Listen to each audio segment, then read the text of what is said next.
Bienvenue pour les actus. Pour bien commencer ce mois de juillet, regardez ce qu'on vous propose au programme de ce vendredi. Les parents d'élèves de Niederbronn-les-Bains s'opposent à la fermeture d'une classe maternelle à l'école du Mont-Rouge. Ce mardi 2 juillet, ils manifestent en signe de protestation. Lors du conseil communautaire qui s'est déroulé à Zinswiller ce lundi 1er juillet, les élus sont revenus sur l'activité de la Comcom et ils ont parlé des repas dans les établissements périscolaires. L'ASG fête ses 90 ans, c'était lors du grand week-end du beach soccer. Le club de football se remémore les jours passés et distingue les bénévoles méritants. Et pour commencer, le résultat des élections législatives dans notre circonscription.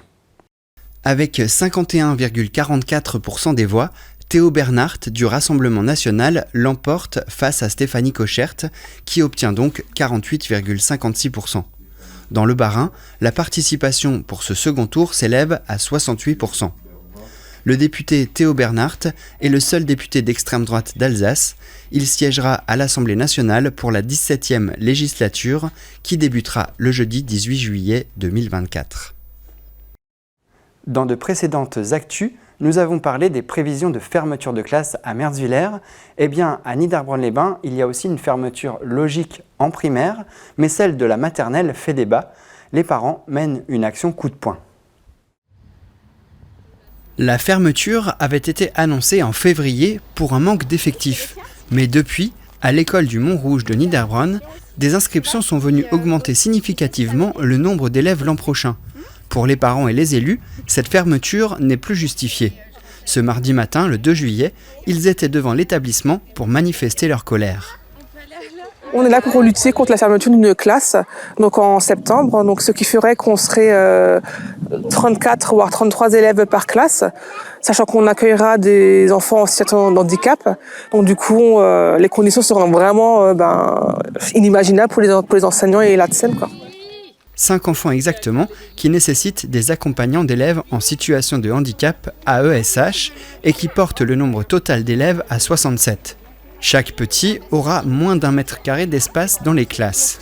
En grand nombre, les parents ont retiré leurs enfants de l'école ce jour-là en signe de protestation.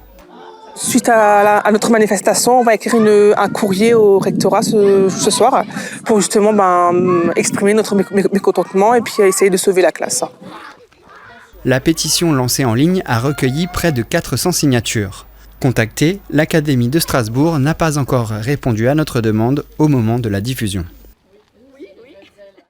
Comme à notre habitude, voici le résumé des points importants du dernier conseil communautaire. C'était à Zinswiller le lundi 1er juillet. Retour en quelques minutes sur ce conseil communautaire, une séance à Zinswiller assez brève avant la pause estivale. Tout d'abord, point récurrent à cette période de l'année, la présentation du rapport d'activité de la structure intercommunale pour 2023 avec le listing des actions entreprises au courant de l'année. En voici quelques-unes. L'année a été marquée par la reprise en régie du service de transport à la demande le 27 février, l'opération Passeport pour manger local qui s'est déroulée du 1er février au 30 juin, un job dating consacré à l'emploi, la formation et la création d'entreprises a été organisé le 8 mai. Notons également l'extension de 2 sites périscolaires. Les services d'accueil périscolaire de Reichshofen, de Leuss et Gouda-Souffel élémentaire ont vu leurs effectifs augmenter à la rentrée 2023. L'année passée, la Comcom a réalisé de nombreux travaux, que ce soit à l'épicerie sociale, aux voies communales ou encore la création de la maison de pays. Autre dossier dans les affaires financières. Après avoir réalisé une consultation, le choix pour la fourniture et la livraison des repas dans les services d'accueil périscolaire s'est porté à nouveau sur Dupont Restauration avec une négociation tarifaire. En raison de l'inflation et du coût de fourniture et de livraison des repas, les élus modifient les tarifs pour l'accueil dans les périscolaires.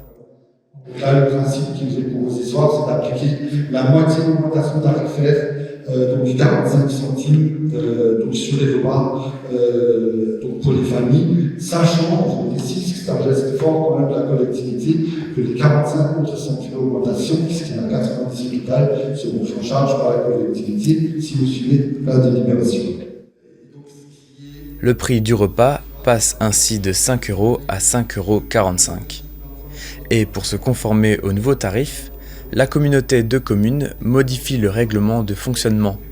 À partir du 1er septembre, toute absence au périscolaire le midi devra être signalée à la responsable de la structure le jour d'ouverture précédent avant 10 h.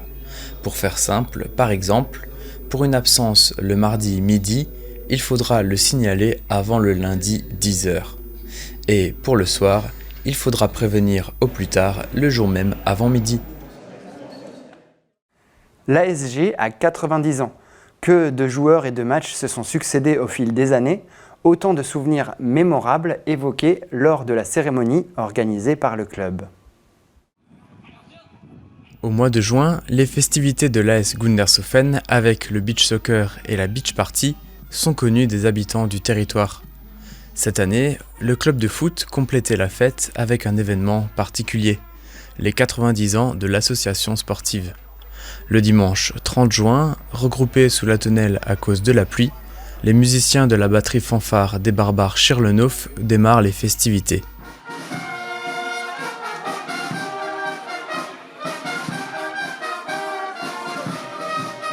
Le long de la tente, les visiteurs peuvent admirer les photos d'archives des équipes gundershofenoises, d'autres photos des grands moments du club, ainsi que les t-shirts des différentes éditions du beach soccer. Le président actuel Didier Kempf ouvre la cérémonie.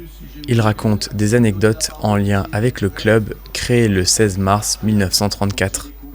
Il est suivi par les discours de plusieurs personnalités locales, le maire Victor Vogt. Avec l'équipe, on a fini champion et où on était allé chercher la victoire au championnat à Reipertswiller 1-0.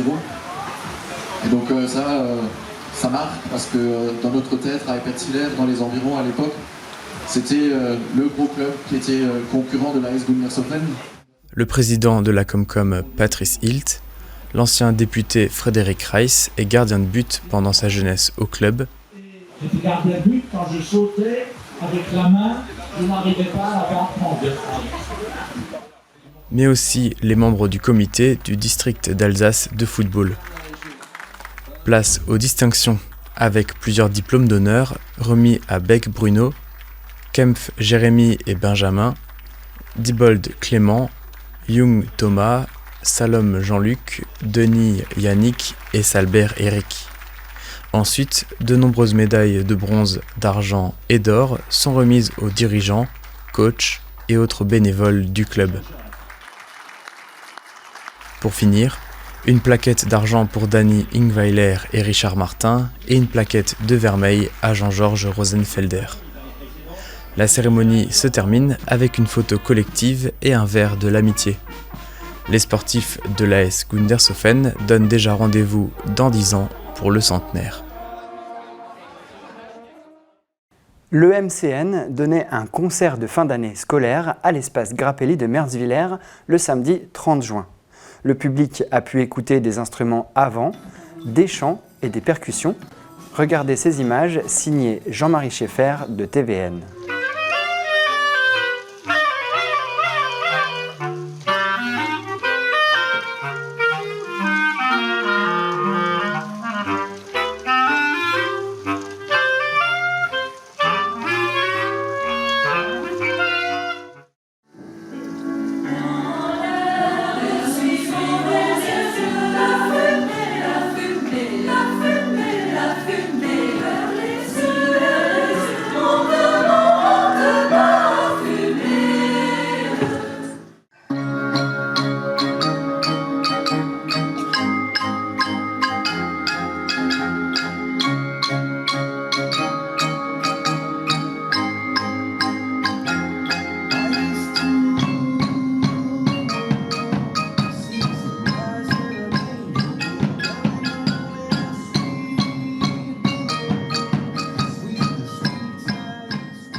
Des images à nouveau de notre amoureux de la nature, Christian Dittenhofer de TVN.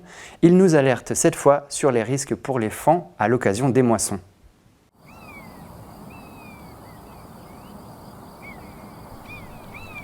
Les chevrettes mettent bas entre le mois de mai et juin, une période favorable du point de vue du climat et de la végétation, mais à haut risque pour les faons.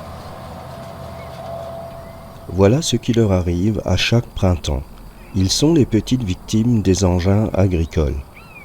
Que peut-on faire concrètement pour éviter autant que possible ces malheureux accidents? Faire intervenir un drone pour repérer les faons cachés dans les hautes herbes, ou démarrer la période de fauchage qu'à partir de fin juin par exemple. C'est surtout pendant les 2 premières semaines de vie que les faons sont les plus vulnérables, car ils restent blottis dans l'herbe, sans bouger, même au passage d'une machine agricole très bruyante. Pour éviter la mort des faons chaque année lors des travaux agricoles, la solution la plus efficace, c'est le survol des parcelles avec un drone à caméra thermique pour repérer et mettre en sécurité les faons. Alors bien sûr, c'est une aubaine, une source de nourriture pour la buse variable, le milan noir, le renard et bien d'autres espèces encore.